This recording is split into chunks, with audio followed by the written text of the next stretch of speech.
무시당하던 청소부 알고 보니 전설이었다. 오늘 제가 여러분께 들려드릴 이야기는 정말 믿기 어려우실 텐데요. 63세 청소부 할아버지가 어떻게 하룻밤 사이에 온 동네의 영웅이 되었는지 그 놀라운 이야기 말입니다. 여러분 혹시 나이 들면서 세상이 나를 무시한다고 느끼신 적 있으신가요? 아무도 내 가치를 알아주지 않는다고 서러워하신 적은요? 그렇다면 이 이야기를 끝까지 들어보세요. 분명히 여러분의 마음을 뜨겁게 만들 거예요. 저는 이 동네에서 40년째 살고 있는 김순자라고 합니다.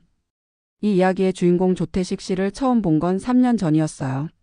그때부터 지금까지 매일 아침 7시면 어김없이 나타나서 우리 아파트 단지 주변을 청소하던 그분을 말이죠. 솔직히 말해서 처음엔 저도 그냥 평범한 청소부 아저씨려니 했어요. 키는 그리 크지 않았고 항상 낡은 작업복을 입고 계셨거든요. 얼굴에는 세월의 흔적이 깊게 패여 있었고 등도 약간 굽어 보였어요.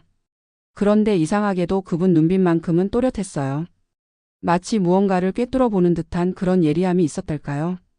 매일 같은 시간, 같은 복장으로 나타나서 묵묵히 일하시는 태식 씨를 보면서 저는 가끔 안쓰럽기도 했어요. 아침 일찍부터 저녁 늦게까지 쉬는 날도 없이 일하시는데 동네 사람들은 그분을 그냥 투명인간 취급했거든요. 아유, 청소부 아저씨가 길을 막고 있네. 이런 말을 하는 사람들도 있었어요. 심지어 어떤 젊은이는 저 나이 되도록 변변한 일 하나 못하고 하며 비웃기도 했죠. 그럴 때마다 태식 씨는 아무 말 없이 고개만 숙이고 자리를 피해 주셨어요. 괜찮습니다. 죄송합니다 하시면서 말이에요. 저는 그런 모습을 볼 때마다 마음이 아팠어요. 똑같이 나이 든 사람으로서 말이죠. 우리가 젊었을 때는 그래도 존중받으며 살았는데 언제부터인가 노인들은 사회에서 짐이 된 것처럼 취급받잖아요. 태식 씨도 분명 누군가의 아버지였을 텐데 누군가에게는 소중한 가족이었을 텐데 말이에요. 그런데 잠시만요. 더 중요한 이야기가 있어요. 사실 그 무렵 우리 동네에는 좀 불안한 일들이 자주 일어나고 있었거든요. 밤늦게 돌아다니는 이상한 사람들이 생기기 시작했어요. 처음엔 그냥 동네 건달들이려니 했는데 점점 도가 지나치더라고요. 편의점에서 물건을 훔쳐가거나 혼자 다니는 여자들을 괴롭히기도 했어요. 심지어 할머니들 지갑을 빼앗아 가는 일까지 있었죠. 경찰서에 신고해도 증거가 없다며 시큰둥했어요. 그러니까 동네 사람들이 점점 불안해하기 시작했죠. 특히 밤에는 아예 밖으로 나오려 하지 않았어요. 그런 어느 날이었어요. 3월의 마지막 주 금요일 저녁이었는데 저는 늦게 장을 보러 나왔다가 깜깜한 골목길을 지나가고 있었어요. 그런데 갑자기 뒤에서 발소리가 들리더라고요. 돌아보니 검은 후드를 뒤집어 쓴 젊은 남자 셋이 저를 따라오고 있는 거예요. 순간 소름이 끼쳤어요. 아, 이게 바로 그 사람들이구나 싶었죠. 걸음을 빨리 했는데 그들도 따라서 빨라지더라고요. 심장이 쿵쾅쿵쾅 뛰기 시작했어요. 그때 그들 중 하나가 큰 소리로 말했어요. 할머니 잠깐만요. 저는 더 빨리 걸었어요. 하지만 다리가 예전 같지 않잖아요. 곧 따라잡힐 게 뻔했죠. 결국 골목 중간쯤에서 그들에게 둘러싸이고 말았어요. 셋 다 얼굴을 가렸지만 눈빛이 험악했어요. 할머니 지갑 좀 보여주세요. 그중 리더 같은 놈이 말했어요. 목소리도 거칠고 술 냄새까지 나더라고요. 나는 돈이 없어. 저는 떨리는 목소리로 말했어요. 아니에요. 분명히 있을 거예요. 장 보러 나왔으면 돈이 있겠죠? 또 다른 놈이 비웃으며 말했어요. 그들이 점점 가까이 다가왔어요. 저는 정말 무서웠어요. 이런 상황에서 누가 도와줄까요? 이 늦은 시간에 이 어두운 골목에서 말이에요. 바로 그때였어요. 골목 끝에서 누군가가 천천히 걸어오는 소리가 들렸어요. 발걸음 소리가 참 특이했어요. 무겁지도 가볍지도 않은 그런데 묘하게 안정감 있는 걸음소리였달까요? 누구야? 그 건달들 중 하나가 뒤를 돌아봤어요. 어둠 속에서 나타난 사람은 다름 아닌 조태식 씨였어요. 손에는 평소처럼 청소용 빗자루를 들고 계셨죠. 할머니 괜찮으세요? 태식 씨가 저에게 물었어요. 목소리가 평소보다 낮고 단단했어요. 건달들이 웃기 시작했어요. 청소부 아저씨네? 할아버지 여기서 뭐해요? 그냥 지나가던 길이니까 상관하지 마세요. 그중 하나가 태식 씨를 밀쳤어요. 그런데 이상했어요. 태식 씨가 전혀 밀리지 않더라고요. 마치 바위처럼 단단하게 서 있었어요. 이 할머니를 괴롭히지 마세요. 태식 씨가 조용히 말했어요. 뭐? 이 할아버지가 지금 우리한테 명령해? 리더 격인 놈이 화를 내기 시작했어요. 그런데 그때 태식 씨의 자세가 바뀌었어요. 등이 곧게 펴지고 어깨가 벌어지더라고요. 그리고 두 손을 허리춤에 가져가서는 묘한 자세를 취했어요. 왼발을 살짝 앞으로 오른발은 뒤로 빼면서 말이에요. 저는 그 순간을 지금도 생생히 기억해요. 달빛 아래서 태식 씨의 모습이 갑자기 달라 보였거든요. 평소에 구부정한 청소부가 아니라 마치 전혀 다른 사람 같았어요. 건달들도 뭔가 이상함을 느꼈나 봐요. 잠깐 망설이더라고요. 할아버지 진짜 다칠 수도 있어요. 그냥 가세요. 그들 중 하나가 마지막 경고를 했어요. 태식 씨는 아무 말 없이 한 걸음 앞으로 나왔어요. 그리고는 여러분 그 다음에 일어난 일은 정말 믿기 어려우실 거예요. 63세 청소부 할아버지가 보여준 그 놀라운 모습을 말이에요. 과연 어떤 일이 일어났을까요? 이 이야기는 지금부터가 진짜 시작입니다. 그 순간을 지금도 잊을 수가 없어요.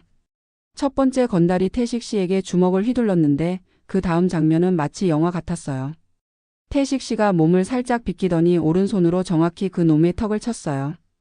퍽 하는 소리와 함께 그 녀석이 그대로 뒤로 넘어졌어요. 뭐야? 나머지 둘이 당황했어요. 두 번째 놈이 덤벼들었는데 태식 씨는 마치 춤을 추듯 몸을 움직이며 왼손 잽으로 코를 정확히 가격했어요. 그리고 바로 이어서 오른 훅으로 옆구리를 쳤죠. 그 놈도 신음소리와 함께 바닥에 쓰러졌어요. 마지막 한 명은 무서워서 뒤로 물러났어요. 야, 너 뭐야? 왜 이렇게 잘 싸워? 태식 씨는 아무 말 없이 천천히 그 놈 앞으로 다가갔어요. 그 건달은 겁에 질려 도망가기 시작했고 나머지 둘도 비틀거리며 일어나서 후다닥 사라졌어요. 저는 너무 놀라서 말이 안 나왔어요. 방금 제가 본 게 진짜인가 싶었거든요. 평소에 그렇게 조용하고 순한 태식 씨가 말이에요. 할머니 괜찮으세요? 태식 씨가 다시 평소의 부드러운 목소리로 물었어요. 네, 괜찮아요. 그런데 태식 씨 어떻게 그렇게? 저는 떨리는 목소리로 물었어요. 태식 씨는 잠깐 망설이더니 씁쓸하게 웃으셨어요. 옛날에 조금 배웠어요. 그날 밤 저는 잠을 이룰 수가 없었어요. 태식 씨의 그 움직임이 계속 머릿속에 맴돌았거든요. 그건 그냥 조금 배운 수준이 아니었어요. 완전히 프로의 솜씨였죠. 다음 날부터 저는 태식 씨를 유심히 관찰하기 시작했어요. 평소에는 정말 평범한 청소부 아저씨 같았는데 가끔 보이는 작은 습관들이 다르더라고요. 걸을 때의 자세, 물건을 들 때의 손놀림, 심지어 쓰레기통을 정리할 때도 움직임이 너무 정확했어요. 그런데 며칠 후 동네에 소문이 퍼지기 시작했어요. 청소부 아저씨가 건달들을 혼내줬다더라 하는 이야기가 말이에요. 처음엔 반신반의했지만 점점 더 많은 사람들이 태식 씨를 다르게 보기 시작했어요. 그분이 그런 일을 하셨다고? 편의점 사장님도 놀라워했어요. 와, 우리 동네에도 영웅이 있었네. 젊은 엄마들도 관심을 보이기 시작했죠. 하지만 태식 씨는 여전히 똑같았어요. 매일 아침 7시에 나타나서 묵묵히 청소하고 누가 뭐라고 해도 괜찮습니다 하며 웃으시고. 그런 모습을 보면서 저는 더욱 궁금해졌어요. 도대체 이분의 정체가 뭘까? 그러던 어느 날이었어요. 제가 태식 씨에게 커피 한 잔을 드리면서 조심스럽게 물어봤어요. 태식 씨 혹시 옛날에 뭐 하셨어요? 그냥 궁금해서요. 태식 씨는 커피를 한 모금 마시시더니 한참을 망설이셨어요. 그리고는 깊은 한숨을 쉬며 말씀하셨어요. 사실은요, 할머니. 저 옛날에 운동선수였어요. 어떤 운동이요? 복싱이요. 젊었을 때 말이에요. 그냥 복싱을 했다는 것 같지는 않았어요. 태식 씨의 표정에 뭔가 더 깊은 이야기가 있어 보였거든요. 프로로 하셨어요? 태식 씨는 고개를 끄덕이셨어요. 네, 그런데 오래전 일이에요. 지금은 그냥 평범한 청소부일 뿐이죠. 그런데 그때 태식 씨의 눈에서 뭔가 깊은 슬픔 같은 게 보였어요. 단순히 옛날 일을 그리워하는 게 아니라 뭔가 아픈 기억이 있는 것 같았어요. 혹시 무슨 일이 있으셨어요? 제가 조심스럽게 물었어요. 태식 씨는 한참을 침묵하시더니 갑자기 눈가가 붉어지셨어요. 할머니, 저 사실 모든 걸 잃었어요. 복싱도 가족도 명예도 다요. 그 순간 저는 가슴이 찡해졌어요. 평소에 그렇게 과묵하고 강해 보이던 태식 씨가 처음으로 약한 모습을 보이시는 거였어요. 무슨 일이 있었는지 말씀해 주실 수 있어요? 태식 씨는 하늘을 올려다 보시더니 천천히 말을 시작하셨어요. 1986년이었어요. 저는 그때 동양 미들급 챔피언이었거든요. 모든 게 완벽했어요. 돈도 있고 명예도 있고 사랑하는 아내와 딸도 있었죠. 그런데요. 경기 조작 제의가 들어왔어요. 어마어마한 돈을 준다면서 일부러 져달라고 하더라고요. 저는 당연히 거절했죠. 제가 평생 쌓아온 실력과 명예를 더럽힐 수는 없었거든요. 태식 씨의 목소리가 점점 작아졌어요. 그런데 그들이 제 가족을 위협하기 시작했어요. 아내와 딸을 해치겠다고 하면서 말이에요. 그래도 저는 버텼어요. 정정당당하게 싸워서 이기겠다고 생각했거든요. 그래서 어떻게 되셨어요? 경기 당일 경기장에 도착하니까 아내에게서 전화가 왔어요. 울면서 하는 말이 딸이 유괴됐다는 거예요. 저는 숨이 막혔어요. 그들이 링 위에서 저에게 손짓을 했어요. 알아서 해라 하는 눈빛이었죠. 저는 결국 그 경기를 일부러 졌어요. 태식 씨의 목소리가 완전히 떨리고 있었어요. 딸은 무사했지만 그 이후로 모든 게 무너졌어요. 경기 조작 의혹으로 복싱계에서 영구 제명됐고 언론에서는 저를 파렴치한으로 몰아갔어요. 스폰서들도 다 떠났고 친구들도 하나둘 저를 외면했죠. 그럼 가족분들은요? 태식 씨는 고개를 푹 숙이셨어요. 아내는 견디지 못했어요. 세상의 시선과 경제적 어려움을 감당할 수 없다며 딸을 데리고 떠났어요. 그게 마지막이었어요. 그 순간 제 가슴이 너무 아팠어요. 한 사람의 인생이 어떻게 이렇게 무너질 수 있을까 싶었거든요. 그 이후로 30년 넘게 이렇게 살고 있어요. 가끔 거울을 보면 그때 정정당당하게 싸우다가 져버렸으면 어땠을까 하는 생각도 해요. 적어도 명예는 지킬 수 있었을 텐데. 태식 씨는 그때 정말로 눈물을 흘리셨어요. 63세 할아버지가 30년 전의 아픔을 이야기하며 우시는 모습을 보니 저도 모르게 눈물이 났어요. 태식 씨, 그건 태식 씨 잘못이 아니에요. 가족을 지키려고 한 거잖아요. 하지만 결과적으로는 모든 걸 잃었잖아요. 명예도 가족도 꿈도 다요. 그날 이후로 저는 태식 씨를 완전히 다르게 보게 됐어요. 그분이 매일매일 얼마나 무거운 마음을 안고 사시는지 알게 된 거죠. 하지만 동시에 그날 밤 절 구해주셨던 그 순간이 얼마나 소중한 것이었는지도 깨달았어요. 그런데 여러분, 이 이야기는 여기서 끝이 아니에요. 진짜 놀라운 일은 바로 그 다음 주에 일어났거든요. 그 다음 주 화요일 저녁이었어요. 또 다시 그 무서운 일들이 일어나기 시작했거든요. 이번엔 우리 동네 젊은 엄마 박미연 씨가 아이와 함께 늦게 돌아오다가 같은 건달들에게 둘러싸인 거예요. 엄마. 아이가 무서워하며 울기 시작했어요. 이번엔 그들이 더 대담해져 있었어요. 아마 지난번에 당한 게 분했나 봐요. 여럿이 와서 미연 씨를 협박하고 있었어요. 마침 그 골목을 지나가던 태식 씨가 상황을 보고는 주저없이 다가갔어요. 이분들을 괴롭히지 마세요. 태식 씨가 조용히 말했어요. 이 할아버지 또 왔네? 지난번에 운 좋게 이긴 줄 알고? 리더가 비웃었어요. 이번엔 그들이 5명이었어요. 그리고 각자 몽둥이 같은 걸 들고 있었죠. 태식 씨는 아무 말 없이 미연 씨와 아이를 자기 뒤로 밀어냈어요. 아저씨 위험해요. 미연 씨가 걱정스럽게 말했어요. 그런데 그때였어요. 태식 씨가 30년 만에 처음으로 자신의 정체를 밝힌 거예요. 잘 들어요. 내 이름은 조태식. 1986년 동양 미들급 챔피언이었어요. 그 순간 태식 씨의 목소리가 완전히 달라졌어요. 30년간 숨겨왔던 그 당당함이 되살아났어요. 그게 뭔 상관이야, 할아버지. 한 놈이 몽둥이를 들고 덤벼들었어요. 하지만 태식 씨는 이제 완전히 달랐어요. 마치 시간이 거꾸로 돌아간 것처럼 젊은 시절의 그 자신감과 기술이 되살아났어요. 첫 번째 놈의 몽둥이를 왼손으로 막아내고 오른 어퍼컷으로 제압했어요. 두 번째는 몸을 돌려 옆구리를 가격했고 세 번째는 정확한 잽으로 코를 쳤어요. 마지막 2명은 겁이 나서 도망가려 했지만 태식 씨가 잠깐이라고 말하자 꼼짝도 못했어요. 앞으로 이 동네에서 이런 짓 하지 마세요. 다음에 또 보면 가만히 있지 않겠어요. 그들이 모두 사라진 후 미연 씨가 태식 씨에게 달려와서 고개를 깊이 숙였어요.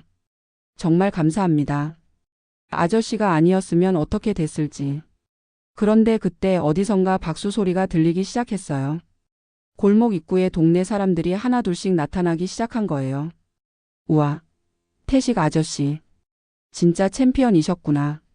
사람들이 태식 씨를 둘러싸며 박수를 쳤어요. 그런데 그 순간 태식 씨의 눈에 눈물이 고이기 시작했어요. 30년 만에 처음으로 사람들이 자신을 인정해주고 있었거든요. 숨어 지내온 자신의 정체를 당당하게 밝히고 누군가를 지켜낸 그 순간이었어요.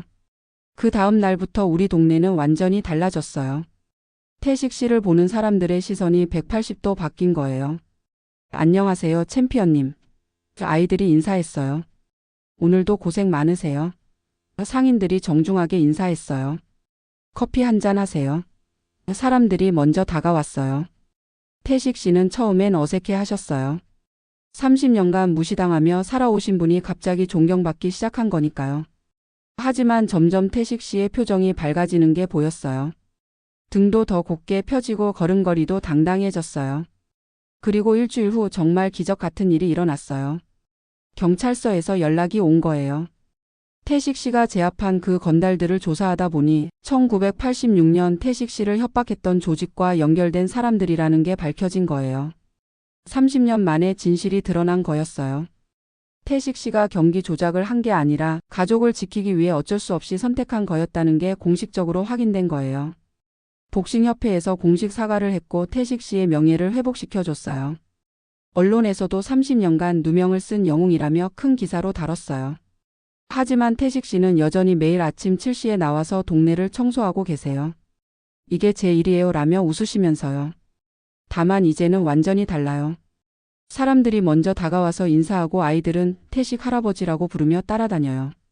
그리고 무엇보다 태식 씨의 눈빛이 달라졌어요. 30년간 숨겨져 있던 그 자신감과 당당함이 되살아난 거예요.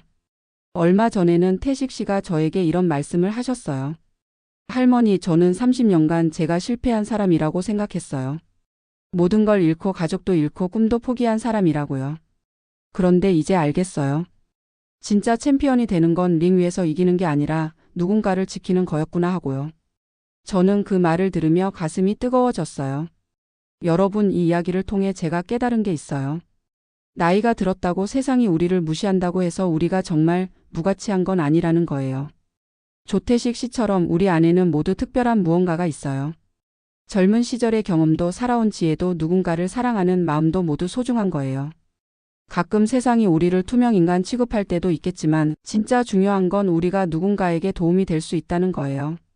나이는 숫자일 뿐이고 진짜 가치는 우리 마음속에 있다는 거예요. 태식 씨는 지금도 매일 아침 우리 동네를 지키고 계세요. 청소도 하시고 아이들 등하교 길도 지켜보시고 혹시나 하는 위험한 일들도 막아주시고요. 63세의 나이에 새로운 인생을 시작하신 태식 씨를 보면서 저도 용기를 얻어요. 아직 늦지 않았구나. 우리도 누군가에게 소중한 존재가 될 수 있구나 하고 말이에요. 여러분도 혹시 요즘 세상이 차갑게 느껴지시나요? 나이 들어서 무시당한다고 생각하시나요? 그렇다면 조태식 씨의 이야기를 기억해 주세요. 우리 안에는 모두 숨겨진 챔피언이 있다는 걸 말이에요. 구독과 좋아요는 영상 제작에 큰 힘이 됩니다.